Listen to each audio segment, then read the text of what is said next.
Start? Start. Start. Okay. Hi, my name is Matthew Wood, and I'm an herbalist, but I also have some training in botany, but not as much as my friend Jolie, who really shines as a botanist. She's a professional botanist and both has taught it and has been out in the field making surveys and stuff. And you'll learn about us little by little. I did study botany undergrad, and I had a great class, field botany, taught by Professor Ed Lawrence, who was a legendary in Minnesota in that generation and around the country a little bit too. So field botany I learned in the field. So let's turn it over to Jolie Lee, who has much more of a background than me. So. Hi, so I'm Jolie Elan, and I'm super excited to be here with you guys and help sort of decipher some of the big, sometimes scary world of botany and make it fun. And it will be fun because Matt and I often have a lot of fun together. I first started studying botany. I was living in Las Vegas. I was actually fighting nuclear testing out there, and it was 100-year reign, and that meant that the whole desert came to life, and all of these like gray sticks that were just ugly all of a sudden were in these beautiful purple flowers. And I happened to take a botany class, and I fell in love with botany. And I've been kind of going back and forth between botany and herbalism. And I feel like knowing botany really improves my life, and it improves my connections to the land, and it improves my ability to be a good herbalist. And we're hoping that will, the botany will help you do the same. Yeah, I want to say over the years, whenever I've had a student who had even the most minimal background in true botany, say courses outside, taught at a university or night school by a university botanist, they always were easier to teach and knew more and learned things that other students did not learn. So we're emphasizing the fact that this course will really help you to see plants differently and to learn as an herbalist more. And I'm a good example of someone who just knows a little bit of a lot of herbalism, a little bit of botany, and yet it's very enriching. And so should we go a little bit? Well, one thing I also wanted to say about botany is that botany can help you also as an herbalist know which plants to gather and which plants not to gather. And that is that's really important. And for me, I sometimes go to the herb stores and buy herbs, but my love is gathering plants from the wild and having a relationship with those plants in the wild and having a way to offer back to those plants. And I feel like the healing really comes from that relationship with the plant. And I feel like that relationship comes from starting to know, who is this plant? What is its name, right? How do we know what it is? Like if there's just some random plant outside and no one's told you what it is, how do you find that out? And it's kind of like tools for life as an herbalist and a healer. And we want to help you along that path. And this isn't entirely just theoretical or overdone mentalism. Like there was a recall on plantain leaves that had gotten into trade. They were picked in old Yugoslavia or Slovenia or somewhere, and they were actually digitalis leaves.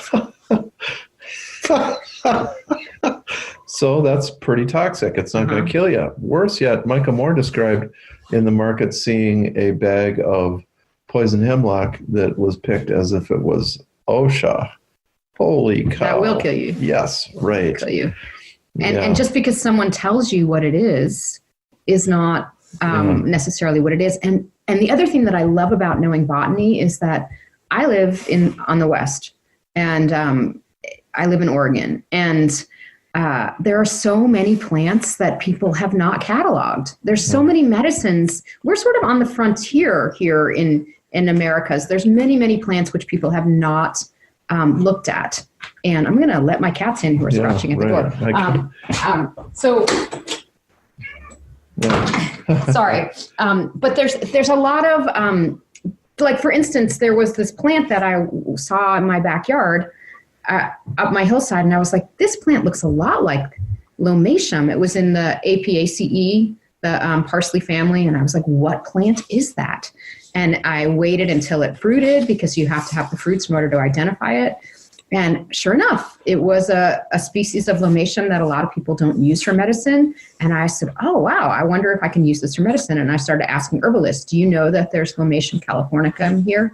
And they were like, no, because they didn't know botany. And then I asked the botanist, like, have you ever used this plant for medicine? And they were like, no, because they don't use plants for medicine. So there's just many, many plants which we don't know anything about, that, that need more discovery, and having botany can open up these whole new realms of plants to us. Yeah. And yet possibly it's not interchangeable, in which case you'd want to know that, because you want to use the Lomatium dissectum instead. So yeah, there are just so many ways. And yet this is just where it's essential. Where you really gain a lot is when you begin to see the relationships between one family member and another, and how really important those connections give you insight into plant uses. Right. Because it's like, oh, that's a little different from that one, or that's so similar to that one. Or sometimes there's whole species and genuses that have the same uses, and yet other times there's just a single member of that, and that's the only one that has that use. So again, we want to know all of that. Right. We should point out we both feel that nature is a living being. We're both animists, so to speak. Mm-hmm. And I actually was initiated into that by my Sunday school teacher when I was a little kid, was a soil science professor, and he may have been a scientist, but he really knew that nature was alive, and he communicated that to us, to me at least, up on that mountain in Wisconsin when I was a little kid. And it was very interesting. We found that Linnaeus also had this experience of nature as being a living being, which we'll get to that quote. That's a teaser, because we're going to get to who Linnaeus is, right? Yeah. But first, let's talk about a little bit about but you want to say that you also have that feeling too. Oh my gosh, nature is completely alive, right? I mean, for me, the plants are always talking to me, and the more I know about the botany actually, and their names and the science of them too, the more I can relate to them. And it's sort of like mixing the right and left brain for a holistic perspective. But yes, nature is very much alive for me, and herbalism is very much about getting in touch with that life force of those plants. And botany is just another way in, right? It's just another way to learn, get a deeper level of connection. So you're getting this class from a faux botanist and a real botanist, no, just a minor botanist here and a real botanist, this isn't just the scientific. We are not giving a scientific class only. This is really the soul of nature and botany. And we'll talk about Linnaeus in a bit, the father of botany, or modern botany, in a way. So first I want to talk a little bit about the curriculum. And you guys have a curriculum that comes with the class. And you want to talk about what the class is going to cover, and I'll get our books. Okay. How plants are named and grouped. Very important. That, again, shows those relationships. That's number one. Number two, how to see a flower, plant parts and functions. Plant Sex 101. Which is really juicy and fun. Yeah, and this shows us also how plants are identified. That's what Linnaeus worked out. Carl Linnaeus, the father, progenitor of botany. Evolutionary history of plants and why it's important for herbalists to know. So important because we see how one plant is related to another. And also, I think, are we going to go into, so often the niche determines the difference between a species and another species, or a subspecies, as we were talking about before class.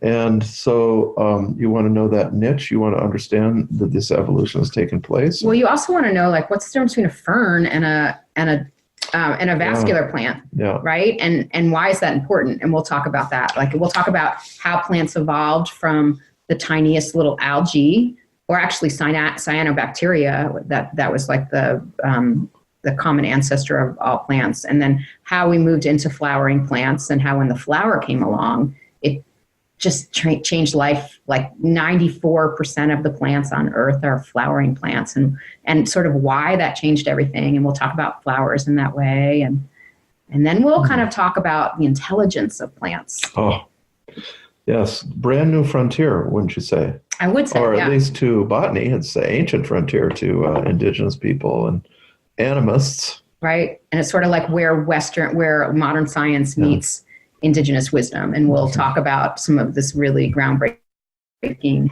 science on plant intelligence. And it's really about how plants interact with their environment, right? They need their intelligence to be able to interact with their environment. And we'll talk a little bit about plant ecology and how, what determines where a plant will grow.